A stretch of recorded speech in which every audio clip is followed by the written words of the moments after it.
অধিক চিন্তায় জীবন নষ্ট। তাই মাঝে মাঝে ভাবি হন কি আমার সাথেও কি তাই ঘটলো নাকি। আবার ভাবি যে না, চিন্তা আর চেষ্টা আমরা প্রত্যেক মানুষের নিজের নিজের জীবনের লেগে করতেই লাগে, আমিও করছি।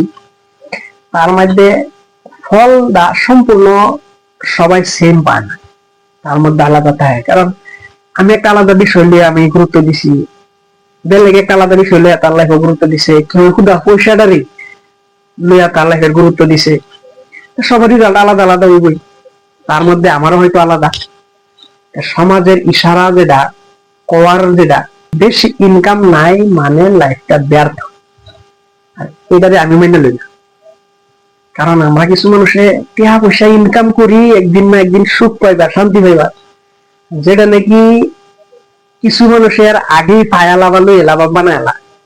টাকা পয়সা কিছু কম ছাড়াও হ্যাঁ সম্পূর্ণ জ্ঞানী, শুদ্ধ জ্ঞানী। যে বোকা বুর্বক যে হুদা পয়সা দেয় হের লাইফ হ্যাঁ সুখ শান্তি আনবো পাইবো, হ্যাঁ হে কাম করতেছে আর এই জন্য ঠগাইতেছে, মারতাছে, হ্যাঁ হাই হুলস্থুল ঝামেলার মধ্যে মানে নিজের লাইফটার অশান্তি আরো কয়েকজনের অশান্তি করে। হ্যাঁ একটাই যে পয়সা বেশি জমা করতে বেশি শান্তি একদিন হবে, এটা সম্পূর্ণ একটা ভুল ধারণা। আমরা পয়সা এরকম হাই হুলস্থুলের পয়সা যত বেশি জমা হইলো মানে আসলে অত বেশি অশান্তি তখন লাগবে না।